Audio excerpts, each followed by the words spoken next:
MBBS in North America. 32 లక్షలకే MBBS ప్రపంచవ్యాప్తంగా గుర్తింపున్న degree.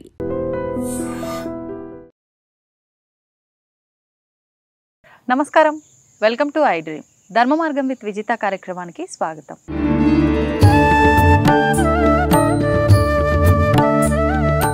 ప్రస్తుతం మనతో పాటు ఉన్నారు శ్రీ రామభద్ర క్షేత్రం నుంచి పండరి సంతోష్ కుమార్ శర్మ గారు. ఇప్పుడు గురుగారితో మాట్లాడి వినాయక చవితి విశిష్టత గురించి, పూజా విధానం గురించి అడిగి తెలుసుకుందాం. నమస్కారం గురుగారు. జై శ్రీరామమ్మ. గురుగారు, వినాయక చవితి రాబోతోంది. మనకు ఈ భాద్రపద మాసంలో మరికొద్ది రోజుల్లోనే ఉంది, ఎన్నో రోజులు కూడా లేదు. అయితే ఈ భాద్రపద మాసం యొక్క విశిష్టత, ఎందుకు మనం ఈ మాసంలోనే వినాయక చవితి జరుపుకుంటాము? ఈ మధ్యకాలంలో చూస్తున్నాము, ఎక్కువగా రంగురంగుల విగ్రహాలను పెట్టి ఆరాధిస్తూ ఉన్నారు. అసలు మట్టి గణపతిని ఆరాధించమని మన శాస్త్రంలో ఉంది అని చెప్పంటూ ఉంటారు. అసలు ఆ రోజున మనం ఎలాంటి విధానాలు ఆచరించాలి? ఈ పూజ అంటే ఇంట్లో పెట్టుకునే వాళ్ళు ఉదయ కాలంలోనే చేయాల్సి ఉంటుందా, సాయంత్రం చేయాల్సి ఉంటుందా? ఇలాంటి విషయాలన్నీ కూడా వివరించండి. జై శ్రీరామ్. శ్రీరామభద్రో విజయతేతరం. భాద్రపద మాసం భద్రమైనటువంటి పదమని అర్థం అన్నట్టు. అంటే భద్రం, క్షేమం అని అంటాం కదా. అవునండి. భాద్రపద మాసం ప్రారంభమైన తర్వాత చవితి రోజు, భాద్రపద శుద్ధ చవితి రోజు వినాయక చతుర్థి అని మనకు ఆ రోజు చాలా విశేషంగా చిన్నారుల నుండి మొదలుకొని అన్ని ఆశ్రమాల బ్రహ్మచారి, గృహస్థుడు, వానప్రస్థుడు అందరూ కూడా, సన్యాసి కూడా గణపతిని ఆరాధిస్తారు. ఆదౌ పూజ్య, మహాగణాధిపతికి ప్రప్రథమంగా ఆరాధన చేయాలి అన్నారు. అంటే విఘ్నాలు మనకు వస్తుంటాయి జీవనంలో, జీవన గమనంలో అనేక విఘ్నాలు వస్తుంటాయి. అలా ప్రతి నెల వచ్చేటువంటి సంకష్టహర చతుర్థి ఉంటుంది. భాద్రపద మాసంలో వచ్చేటువంటిది స్వామివారు ఆవిర్భవించారు అని అన్నారు. అసలు స్వామివారు భాద్రపద శుద్ధ చవితి రోజే ఆవిర్భవించాడా? కాదు. మహాగణాధిపతి యుగ యుగాల నుండి ఉన్నాడు. మనకు బ్రహ్మాండ పురాణంలో లలితా సహస్రనామాల్లో కామేశ్వర ముఖాలోక కల్పిత శ్రీ గణేశ్వర, ఆ కామేశ్వరుణ్ణి అంటే పరమేశ్వరుణ్ణి ఆ పరమేశ్వరుడి యొక్క ముఖాన్ని ఆలోకము, ఆశాంతము అలా వీక్షణ చేసింది అమ్మవారు. అప్పుడు గణపతి ఆవిర్భవించాడు. ఎందుకు? భండాసురుణ్ణి ప్రదర్శించినటువంటి విఘ్నయంత్రాన్ని భేదం చేయడానికి ఆవిర్భవించాడంట. అలా మహాగణాధిపతి యుగ యుగాల నుండి ఉన్నటువంటి స్వామి. ఈ భాద్రపద శుద్ధ చవితి రోజు మాత్రం చాలా విశేషంగా ఆరాధించడం ద్వారా సంవత్సర కాలం పాటు మనం జీవనంలో ఏ ఏ కార్యాలు పెట్టుకున్నామో అన్ని కార్యాలు సిద్ధిస్తాయి అన్నారు. సిద్ధి, బుద్ధి అంటే లక్ష్మీ స్వరూపలే. బుద్ధి అంటే బుద్ధుని పదను పెట్టు అంటుంటారు కదా, అలా పదను పెట్టడం ద్వారా ఏ పని అనుకుంటామో అది సిద్ధిస్తుందట. భార్యలోనన్నారు అంటే పారమార్థికం అందులో తీసుకోవచ్చు అన్నట్టు. అలా పూర్వాభాద్ర, ఉత్తరాభాద్ర నక్షత్రంతో కూడుకున్నటువంటి పౌర్ణమి భాద్రపద మాసం. మనకు ఈ భాద్రపద మాసంలో చతుర్థి నుండి మొదలుకొని చతుర్దశి వరకు, అనంత పద్మనాభ చతుర్దశి అంటారు కదా, ఆ రోజు వరకు కూడా 9 రోజులు మొట్టమొదటిగా మహాగణాధిపతిని ఆరాధించాలి. మనకు శివ పంచాయతనం ఉంటుంది కదా, ఈ గణపతితోనే ప్రారంభమవుతుంది. 5 దేవతలు ఈ నెలంతా కూడా గణపతిని. తర్వాత వచ్చేటువంటిది ఆశ్వీజ మాసం, అమ్మవారిని. కార్తీక మాసం అంతా కూడా శివయ్య పరమేశ్వరుడు.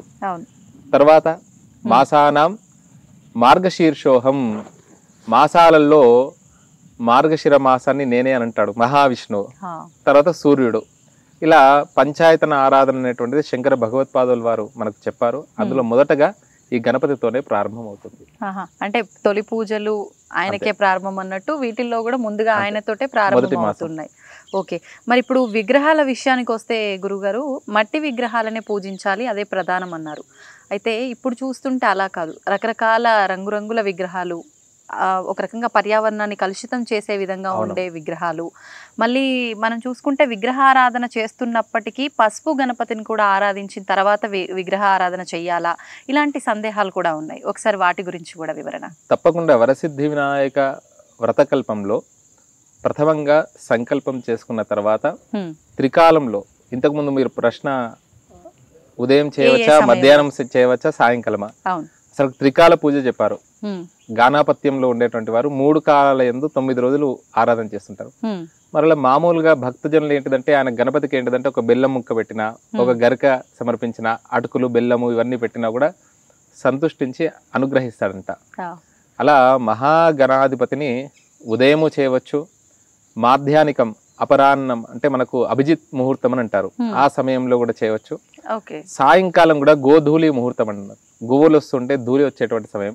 3 కాలాల్లో ఏ కాలమైనా కూడా చేయవచ్చును. ఇంట్లో చేసుకొని సాయంకాలం పూట, ఇంతకుముందు స్వాతంత్రం మనకు వచ్చే ఆ సమయంలో అందరినీ కూడా ఏకీకృతం చేయాలని బాలగంగాధర్ తిలక్ గారు అసలు ప్రమాణం కూడా గణపతిది ఈ చేతి ఎంత ప్రమాణం ఉందో అంతే పెట్టాలండి సైజు. అంత కాకుంటే కలియుగంలో మానవులు 6 feet 5 feet ఉంటారు కదా, అంతవరకు తీసుకోవచ్చు. అంటే అది ఏంటిదంటే ఒక మండపాలు పెట్టి అందరినీ కూడా ఒక సమాయత్తం చేసి భారత్ కూర్చుని పెట్టేసి స్వాతంత్రం రావడానికి ఇది ఒక ప్రవేశపెట్టినటువంటి గొప్ప విషయం. ఇది కూడా ఒక ఐక్యతకు గొప్ప నిదర్శనం. అలా మాధ్యానికం ఉదయం పూట ఇంట్లో చేసుకుని సాయంకాలం పూట ఎక్కడెక్కడ ఉన్నదో ఇదంతా కూడా ఒక ఐక్యతకు, ఒక కుటుంబం వసుదైవ కుటుంబానికి నిదర్శనం అన్నట్టు అలా చేసుకోవచ్చు. అలా మట్టితోని మాత్రమే చేయాలి. మృత్తికే హనమే పాపం యన్మయా దుష్కృతం కృతం అని కొన్ని మంత్రాలు ఉన్నాయి. ఆ మట్టితోని వినాయకుడిని చేసి మనము ఎక్కడ పడితే అక్కడ అన్ని పత్రాలు తెస్తున్నాం. ఏ పత్రంతో పడితే అసలు విధానం ఏమిటి అంటే, ఈ వర్షాలు పడిన తర్వాత సహజ సిద్ధంగా గరిక వస్తుందండి, దూర్వా అంటాం. అంటే ఒకటి కాదు 2 దూర్వా అంటే 2 విధానాలుగా మనకు 2 కొసలుగా వస్తుంది అన్నట్టు. సహస్రపరం అంతే. అంటే మనం ఇప్పుడు గరిక ఎక్కడైనా పెరుగుతుంది, అది ఆయనకు చాలా ఇష్టం.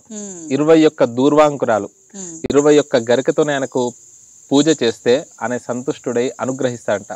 సహస్రపరమాదేవి శతమూల శతాంకుర సర్వగుం హరతు మే పాపం. మనకు అంతా బాగున్నా కూడా అప్పుడప్పుడు నాకేమైందో ఇలాంటి కొన్ని భయాలు వస్తుంటాయి. దూర్వా దుస్వప్న నాశిని. నిజంగానే అండి, ఏమీ అవసరం లేదు. ఆ దూర్వా యుగ్మాన్ని తీసుకొని 21 పత్రాలని, మనకి ఏం పత్రి దొరుకుంటే ఆ దూర్వా యుగ్మాలని గణపతికి మృత్తి అంటే మట్టి గణపతికి పెట్టడం ద్వారా ఆయన అనుగ్రహిస్తాడంట. తర్వాత చూతపత్రం, మనం చూస్తున్న మామిడి పత్రాలు కానివ్వండి, ఇవన్నీ కూడా మామిడి ఆకు, బిల్వం, ఈరోజు షుగర్, ఇవన్నీ కూడా ఎంతో సైంటిఫిక్ గా అందులో చెప్పారు. ఆరోగ్యానికి సంబంధించినటువంటి పత్రాలు. అవి స్వయంగా వెళ్ళి మనం తెంపుకొచ్చుకోవాలి. ఉదయం అంతా కూడా ఆ చెట్టు దగ్గరికి వెళ్ళి ఆ చెట్టు తత్వాన్ని, ఇంతకుముందు రావి చెట్టు దగ్గరికి వెళ్తాం, చలపత్రం అని అనుకున్నాం. చలపత్రం అంటే జీవితం కూడా చలమైనటువంటిదే, అందుకనే తొందరపడకు, ప్రశాంతంగా జీవించు, హాయిగా ఉండు అని ఒక్కొక్క చెట్టు దగ్గరికి వెళ్తే ఆ వృక్షతత్వం మనకు కూడా తెలుస్తుంది అన్నట్టు. అలా అశ్వత్థ పత్రం అని, రేగుపత్రం, గొంతు సంబంధమైనటువంటి సమస్యలు ఉంటే రేగు పండ్లు తినమని అంటుంటారు, అలా రేగుపత్రము. ఇలా అనేక 21 రకాల పత్రాలు, పత్రి పూజ చాలా విశేషం. మట్టితోని మాత్రమే చేయాలి. ఎందుకంటే ఆకాశాత్ వాయు వాయోరగ్ని అగ్నేరాపః ఆపః పృథివ్యాం పృథివీ ఓషధేహ ఓషధీభ్యో అన్నమని మనకు వేదంలో చెప్పిన విధానంగా ఈ మట్టి, ఏ మృతి ఏదైతే ఉందో ఇది జలంలో మాత్రమే మనం నిమజ్జనోత్సవం చేయడం. అలా నీరు కూడా ఏంటిదంటే బాగా వర్షాలు పడి ఆ నీటిలో ఈ పత్రాలు ఇవన్నీ కూడా వేయడం ద్వారా నీరు శుభ్రంగా అవుతుంది అనేటువంటి ఒక విషయం కూడా. తర్వాత చెరువును తోడినట్టు అవుతుంది. మనం ఊర్లలో చెరువులు ఉంటుండే కదండి, ఆ మట్టి తీసుకుని వచ్చి ఆ మట్టితో వినాయకుడిని చేసుకోవడం చాలా విశేషం అన్నట్టు. ఓకే. అయితే గురుగారు, ఇప్పుడు ఈ నిమజ్జన విషయంలో కూడా చాలా సందేహాలు, ప్రసాదం విషయంలో చాలా సందేహాలు. అంటే వినాయకుడికి ఆవిరిపైన వండినవి మాత్రమే నివేదించాలి అంటుంటారు, కానీ రకరకాలుగా నివేదిస్తూనే ఉంటారు. మరి వాటిల్లో కూడా నియమాలు ఏమైనా పాటించాలా? సహజ సిద్ధంగా మనం ఏది ఇచ్చినా కూడా మోదకం అంటే ఇష్టం అండి గణపతికి. ముదాకరాత్త మోదకం సదా విముక్తి సాధకం. ఆ మోదకం అంటే మనకు వృత్తాకాలంలో రౌండ్ గా ఉంటాయి. లడ్డూకములు ఇష్టం చాలా, ఉండ్రాళ్ళు ఇష్టము. అలా ఆవిరిపైన చేసినటువంటివి ఏది ఇచ్చినా కూడా నేను తీసుకుంటాండి. చివరికి అటుకులు, బెల్లము, చిన్నగా మిశ్రి, ఏది సహజ సిద్ధంగా పండ్లు పెట్టినా కూడా నేను తీసుకుంటాడు. ఏం చేస్తుందండి, అది నాకేమైనా వండిన పదార్థమే కావాలంటదా? గజస్వరూపం కదా. అగజానన పద్మార్కం గజానన మహర్నిషం అనేకదంతం అని, అనేకదంతం కాదండి, అనేకదం తం భక్తానాం ఏకదంతం ఉపాస్మహే. అంటే అగజానన అంటే గజము యొక్క ముఖమున్నది అంటున్నారు, గజము యొక్క ముఖము లేనటువంటిది అని అంటున్నారు. అర్థం ఏమిటి అంటే, అగ అంటే హిమవంతుడు అని అర్థం అన్నట్టు. అగ జానన అంటే హిమవంతుడి యొక్క పుత్రిక పార్వతీదేవి. పార్వతీదేవి పుత్రుడు ఎవరండి? గజాననుడు. గజాననం అహర్నిశం, ఆయనను అహర్నిశం, గజము యొక్క ముఖం కలిగినటువంటి స్వామి, నిన్ను అహర్నిశం ఎల్లవేళలా నిన్ను స్మరిస్తున్నాము. ఎవరి ముఖాన్ని చూస్తే మనకు సంతోషం కలుగుతుందో, ఎవరి ముఖాన్ని చూస్తే ఆనందం కలుగుతుందో, చిన్న పిల్లవారైనా పెద్ద గణపతిని చూస్తే ఏం చేస్తాం, ఒకసారి 2 చేతులు జోడించి నమస్కారం చేస్తాం కదా. ఏనుగులు వస్తుంటాయి, తిరుమలలో మాడవీధుల్లో చూస్తుంటాం, చూడగానే ఒకసారి ఆనందం అవుతుంది. ఆ స్వామి వారి కంటే ముందుగా వాటి దగ్గరికి వెళ్తూ ఉంటాము. అట్లా గజానన మహర్నిశం అనేకదం ఈ విశ్వంలో ఉండేటువంటి చరాచర జగత్తులు అన్ని ప్రాణుల్ని కూడా రక్షిస్తుంటారంట. అనేకదం తం భక్తానం, అలాంటి స్వామివారిని ఏకదంతముపాస్మహే, ఆయనకు ఒకటే దంతం ఉంటుందండి, అనేక దంతాలు ఉండే. ఒక దంతాన్ని మహాభారతానికి వ్యాస భగవానుడు నాకు కలం కావాలి అన్న సందర్భంలో ఆగకుండా రాసేటువంటి కలం ఏది అని అంటే ఆయన కలాన్ని, ఆయన యొక్క దంతాన్ని త్యాగం చేశాడు. అలా త్యాగానికి సంకేతం గణాధిపతి. ఆ స్వామివారిని ఒక్క గం గణపతయే నమః అనే నామం చేసినా సరే, లేకపోతే 16 నామాలు ఉన్నాయి, వచ్చినటువంటి వాళ్ళు 16 నామాలు చేసినా సరే, లేదు 2 చేతులు జోడించి ఏమీ రావు స్వామి అని బింగిల్ తీసినా అన్నిటికీ కూడా ఆయన సంతృప్తి పడతాడంట, ఆనందపడతాడంట. కలౌ కపి వినాయక, కలియుగంలో ఆంజనేయ స్వామి ఎలానో వినాయకుడు కూడా అలానే. ఉత్తర భారతదేశం వెళ్తే మీకు అక్కడ గణపత ఆంజనేయ స్వామి, ఎందుకంటే గణపతికి కూడా సింధూరం పూస్తుంటారు. కాశీ అక్కడ కూడా మనకు చింతామణి గణపతి, అవును చింతామణి గణపతి ఉన్నది శృంగేరి జగద్గురు. తర్వాత సాక్షి గణపతి, అక్కడికి వెళ్ళినందుకు సాక్షి. తర్వాత కాశీలో చూడాల్సినటువంటివి డుండి గణపతి, అంటే వీళ్ళందరూ వచ్చారంట. విశ్వేశం మాధవం డుండిం దండపానించ భైరవం వందే కాశీం గుహాం గంగాం భవానీ మణికర్ణికం. అలా గేట్ నెంబర్ 1 దగ్గర ఉంటుంది డుండి గణపతి. నెంబర్ 1 కు వెళ్ళేటప్పుడు సాక్షి గణపతి ఉంటాడు. చింతామణి గణపతి కేదార్ ఘాట్ దగ్గర ఉంటాడు, కేదారేశ్వర స్వామి దేవాలయ దగ్గర.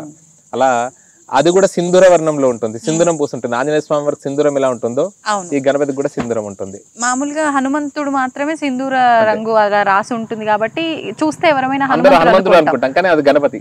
మళ్ళీ ఆ విగ్రహాలు కూడా చూడడానికి మన దగ్గర ఉన్నట్టుగా ఉండవు, అవి డిఫరెంట్ గానే ఉంటాయి, చాలా విశేషంగా ఉంటాయి. ఒక్కొక్క అనేక రకాల గణపతులు అండి, 32 గణపతులు ఉన్నాయి.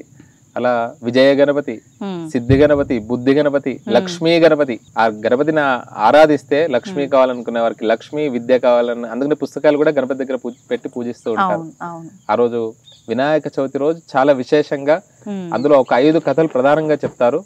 అందులో ఎంతో తత్వం ఉంది, చాలా అద్భుతమైనటువంటి విధానంగా. అంటే కేవలం కథ అన్నట్టే కాదు, మాతృదేవో భవ, పితృదేవో భవ, భారతీయ సనాతన ధర్మానికి సంబంధించినటువంటి విషయాలు అందులో ఉండడం జరిగిందన్నట్టు.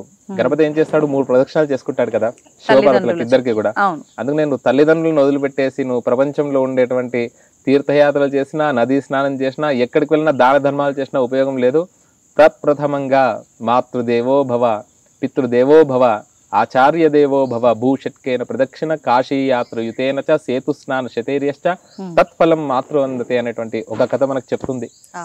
అలా శమంతకోపాఖ్యానం అని ఉంటుంది, తప్పకుండా వినాల్సినటువంటిది. ఆఖ్యానం అంటే కథ, ఉపాఖ్యానము అంటే చిన్న చిన్న కథలు అని అర్థం ఉన్నట్టు. అంటే సంపద ఉండాలి అంటే ఏం చేయాలి, శుచి శుభ్రం. అంటే ఆ సూర్యుడు భగవాన్ గురించి సత్రాజిత్తు తపస్సు చేస్తాడు. ఆ మణి చేసేటప్పుడు చెప్తాడు, నువ్వు శుచిగా శుభ్రంగా ఉంటే మాత్రమే నీ దగ్గర సంపద ఉంటుంది, అంటే మణి ఉంటుంది. శుచిగా శుభ్రంగా లేనటువంటి వారి దగ్గర మణి అనేటువంటిది చాలా, మణి అంటే సంపద అనేటువంటిది చాలా కష్టం అని అంటారు.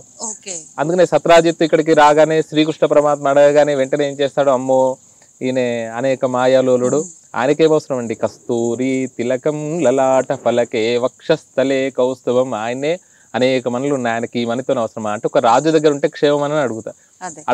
అడగంగానే సత్రాజిత్తు ఏం చేస్తాడంటే అతన్ని నమ్మక మనసులో కొంత కల్మషం వచ్చింది కదా, తన సోదరుడైనటువంటి ప్రసేనజిత్తుకి ఇచ్చాడు. ప్రసేనజిత్తు అరణ్యానికి వెళ్తాడు. సరిగ్గా కాళ్ళు కడుక్కోకపోవడం ద్వారా, చేతులు కడుక్కోకపోవడం ద్వారా శుచి శుభ్రత పోతుంది. అలా సింహం ఈ ప్రసేనజిత్తును సంహరించడం ద్వారా దానికి కూడా ఆ దోషం వచ్చింది. వెంటనే జాంబవంతుడి యొక్క గుహలోకి వెళ్ళింది సింహం. జాంబవంతుడు ఈ సింహాన్ని చూసి ఆ మణి చాలా మెరుస్తుంది అన్నట్టు ఆ సింహాన్ని సంహరించి వెంటనే ఆ మణిని తీసుకున్నాడు. శ్రీకృష్ణ పరమాత్మ అలా క్షీరాన్ని వెండి గిన్నెలో తీసుకుంటూ ఉండగా చంద్రుడిని చూస్తాడు. మనకు భాద్రపద శుద్ధ చవితి రోజు చంద్రుడిని చూడొద్దంటారు, నీలాపనిందలు కలుగుతాయని. పార్వతీదేవి గణపతికి సంబంధించినటువంటి కథ అందరికి ముందు ఉండేటువంటి కథలు ఇవన్నీ కూడా 5 కథలు ప్రధానంగా. శమంతకోపాఖ్యానం చాలా ముఖ్యం అన్నట్టు.